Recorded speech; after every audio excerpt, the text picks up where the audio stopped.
This is amazing. So this is going to be the result of basically the ARC strategy that we're kind of defining, which is how do we affix a sales cycle and ad campaign ad spend strategy all combined into one. So the proper level of spend on the proper person at the proper time for the sales process. Sounds really hard, but actually it's like still the same funnel, just with a fixed spend. So we can think about this very simplistically without overcomplicating it to really get the benefits of the advanced strategy. So without going into like the hyper minutia, we're going to explain why it's happening. It's a lot more, I think, easier digestible bites of the why rather than the how. So maybe that will take us one step back. All right, so perfect. So here's what we're going to do. We're going to use the Northbeam data here just because this gives us the quick snapshot of the before. So we'll go down. We're going to use the accrual actually for everything. So you And don't need North Beam, Mhm. but it's just for the view. Yeah, we don't need Northbeam, but it does do a great job at showcasing the effects as to how this helps their overall business, which is everything that we want to do here. So we always try to grow a business. We don't try to make a strategy or like force a strategy or make a campaign better. We want to build the business and we find out the best way to do that. And this business, unfortunately, was losing almost 40% of its income in the last 6 months, down to 2.2 million. It's lost $1 million in revenue and it's been hurting. So this is because the creative was not being updated. So we already know that we lost half our new visits, even though their spend was only down 16%. So nothing wrong inside the platform. It's just that we can see that there was just a lack of engagement from the people on Meta. They were just seeing the same ads and they just didn't really care anymore. So we pushed into Andromeda, which is the one campaign catch-all model, yada, yada, yada. And we did that for about a month. And it's just a recap, so I'm going quickly. So we did this for about a month and we had all of our ad spend. And the first month was pretty good. This was again, the accrual version, which means this is just the all ad spend and the current situation. We were able to increase our media efficiency ratio. We're able to reduce our CAC by 30%. We're able to increase our conversion rate by 50%. But we weren't really getting much new users and we were like stopping the bleed and putting us back into profitability, but we weren't really scaling yet. We were just removing the dead weight. This had a much better effect on the top line cash, which means these are all the people that are currently in the funnel. Those people were cranking up to a 4. So we're making sales, everything was looking good, and the company was gaining momentum again, which was excellent, but it wasn't scaling. We were just basically doing a better job of selling people already in the funnel. Now, this is where it gets the interesting thing. On the 10th through the 23rd, what I did is I forced $500 into the top of the funnel. I forced $350 into the middle of the funnel, and I forced $300 into the bottom of the funnel in an ABO environment. However, I did not do this with any targeting. Caden. What caused you to choose those budgets? Yes, I believe that for the sales cycle and the AOV, I needed to spend as much time gaining your excitement and introducing you to all of the products and all of the variations that we have, and then almost the same amount of time educating you on why these are amazing products in order to get you to convert. The bottom of the funnel, I needed to keep higher than I personally liked in the beginning because we had such a large warm pipeline that I wanted to burn through those people while I'm currently educating them better, which means I focused from a before stage, which was this $5,000 in top of funnel and only 180 bucks in the middle of the funnel and 258 in the middle of the funnel. And then going into basically this time period here, which is now 7,000, 5,000, 4,000. So I'm adjusting the levels of spend. However, this is what's really important because people are going to say, wow, it's a funnel like we've seen for the last 10 years, John. Yes, but without us forcing it this way, we're allowing the creative to do the targeting in the Andromeda model using the generative ads, leveraging that catalyst that basically causes this whole thing to start. So what you'll see is in the bottom of the funnel, I am not targeting people who are, the people who are on our page. I'm not targeting the existing customers. I am leaving no inclusions. I do not include any age or any sex or any demographics or psychographics or geographics or interests. It is purely broad. what we were doing is we are using top of the funnel introductory ads in the top. So it's new and exciting. It's generating awareness. And you're starting to say like, okay, this is a cool product and people love it. And there's a bunch of reviews and 5 stars and sizzle reels and it's packable. It's beach, it's mountains. It's like, and you're like, you're like, yeah, Emotion based. yeah, like I'm ready. Like I love hammocks. So now I'm dancing and I want hammocks. I don't know why, but I'm dancing the hammock. Am I ready to buy? I'm dancing. I don't care about you not getting my money. I'm dancing. So that's what we were doing, is basically looking at top of funnel spend. And then we looked at the middle of the funnel spend and said, okay, we got people dancing. Now we said, while you're dancing, you got 4 G's, $4,000. That's what this costs. This dance costs $4,000. Normally that's where they would leave. Yeah. And that's what was happening before. All the funnel spend was at the top. So we said, well, what if we said, let's spend a lot of money, like 100% more in the middle of the funnel, like let's educate them. So we started to do more middle of the funnel ads. The middle of the funnel ads are going to more middle of the funnel audiences. We're doing that with our tech setup in our SOP. So our school members already know how to do all this. But to get the middle of the funnel ads to show to the middle of the funnel users, you need to use the middle of the funnel creative types, the image based or the UGCs based and that kind of stuff that's more testimonial. So we started to introduce creative that said, hey, if you're in the middle of the funnel, this is beneficial to you. You are the unloved audience. You're the dancers, but now you're like kind of looking at the door over there going, this is a kind of expensive dance. I want to leave now. And we're saying, whoa, this dance is worth it. Let me explain why. So the middle of the funnel, now you're dancing, you're happy you're dancing. Now it's becoming worth it. I don't know why this analogy is going, but let's just keep rolling with it. Okay, hey, we're dancing. Let's just roll with it. John's in a good mood.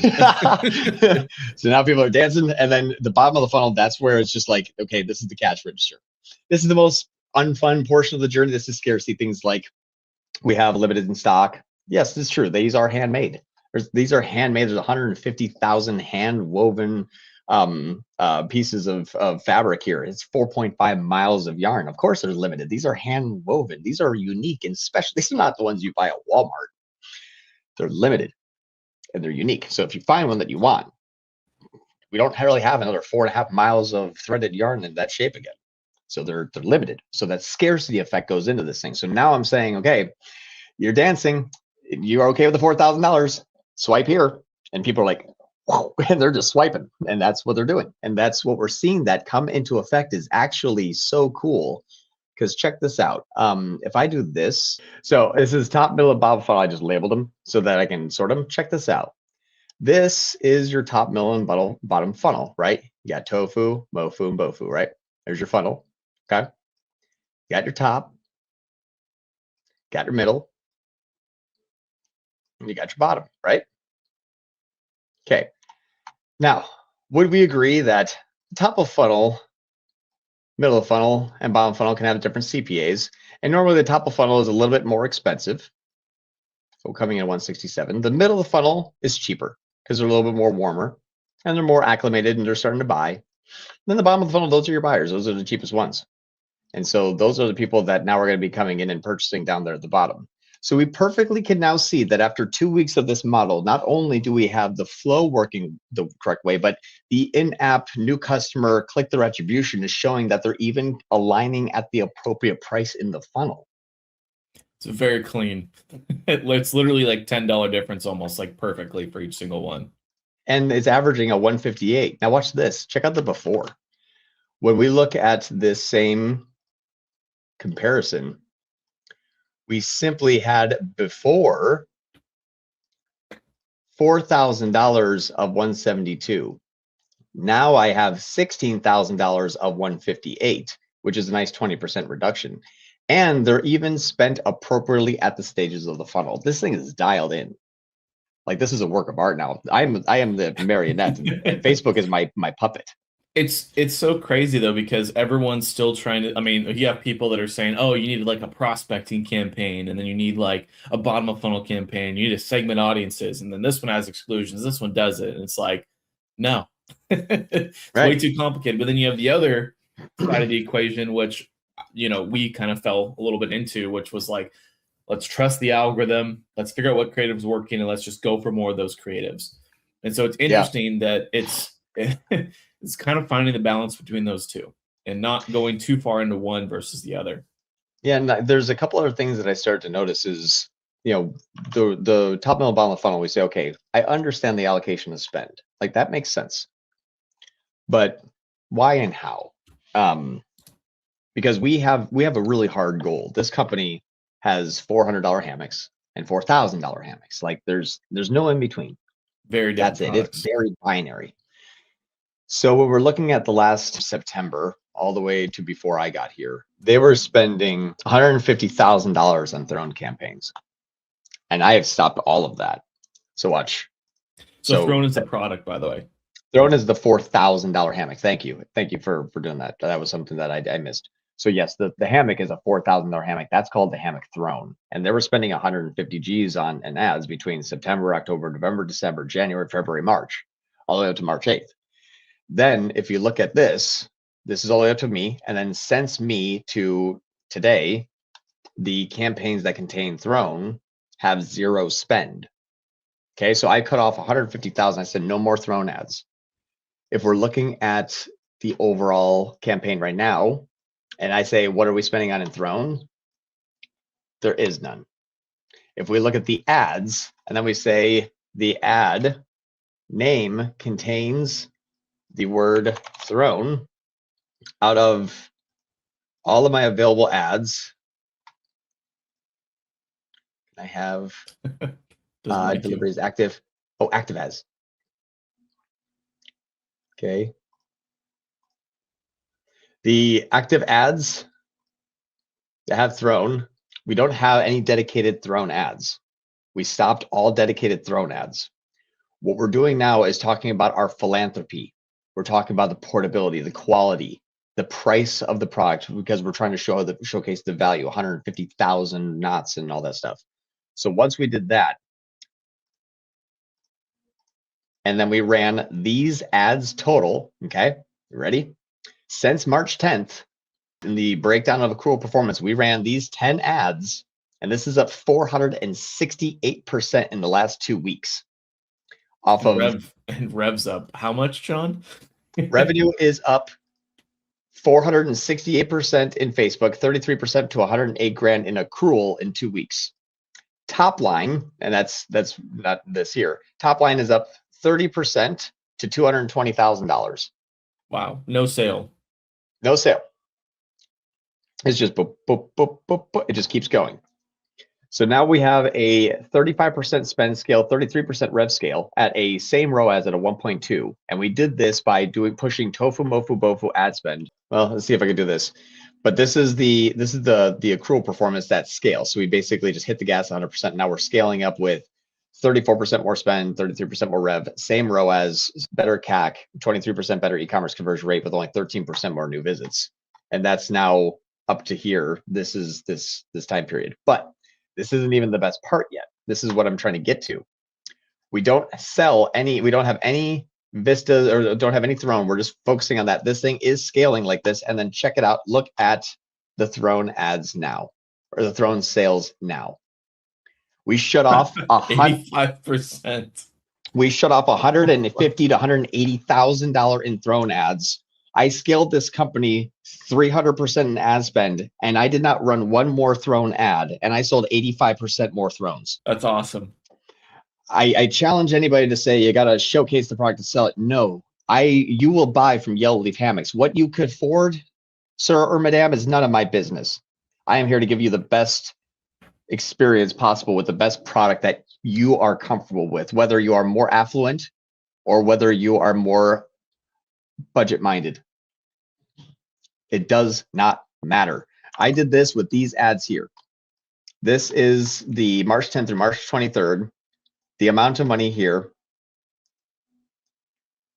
This right here, watch this. Look at my comparison to the previous period. The amount spent up 293%, all on these ads here. This one went up 15 million%. It went from a penny to 15. That high, actually. A 15 million. Yeah, look at this. John Moran scale something 15 million%. Let's see what my CPA did.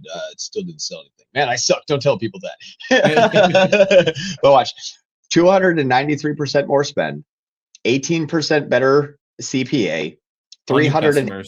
Yep, 380% more new customers, 21 to 101.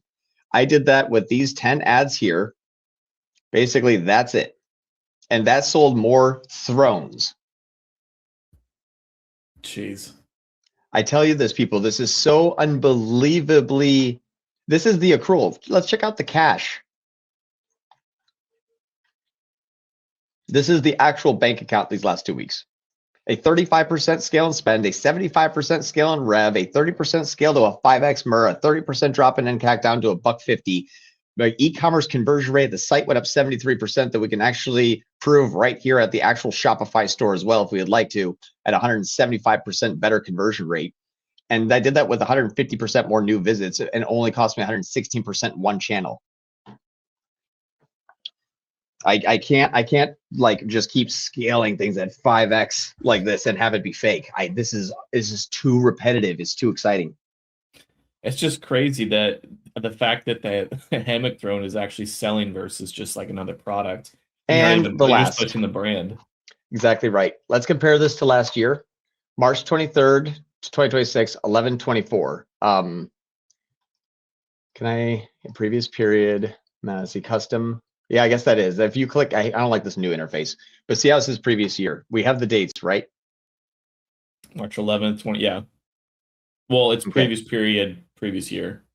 Yeah, March. See how it's hit the one on the left. Hit the one on the left, the other one, and then do where is it? I guess you just want this compared to last year. So if you wanted to compare, yeah, they changed the UI again. Yeah, I know, right? I don't like this new UI. Well, so here, let's just do this. 10 through the 13th. Don't include today. 10 through, or there it is. Compared previous I'm year. in a previous year match day of week. So we're gonna do the same day, week over week, previous year. Close enough, right? Cool. Hey, NVIDIA, new computer graphics. So see how it's 10th to the 23rd, 11th to the 24th. We're basically doing the same thing. We're adding a day in the front and adding a day at the end. It's the same 2-week period though, right? Yeah. Okay, now watch this. I don't care that the date range is one day off. I care that we're just comparing the last 2 weeks of the strategy year over year. That's what I wanted to compare. Because this here is going to show you something really cool. We're going to take off all the filters, and then we're going to compare it to the previous year here. How much are we spending less? I went from spending $34,800 this time last year to now I'm down to $16,000. So my ad spend in Meta has been cut 54% year over year. My revenue has grown 32% year over year. We can now see that I'm selling 7% more vistas, 85% more thrones, even stopping all of my throne ads. I don't have to spend so much more money because my sessions are only down 57%, which is kind of like my ad spend down 54%. So all I did was cut out literally all of the junk that the previous agency thought was amazing. And I cut it out almost down to the percentage by the user, by the dollar kind of thing. 57% less spend, 57% less users, 176% better conversion rate. Instagram is massively improving though. Oh, good. Hey, if you like this video, we have a school community where we have a few hundred members and we cover topics, everything from the basics to all the way to the like hyper crazy advanced stuff that's like coming out next month. So a few hundred members there. We go live twice a week, something with an hour-long education about something that is very relevant to the community that week, plus a weekly Q&A where you just get to come and bring us all of your problems and we solve them one at a time. So I have a link below in the description if you want to join. And then obviously if you have any questions, feel free to reach out and we can answer those for you. And we'll see you in there.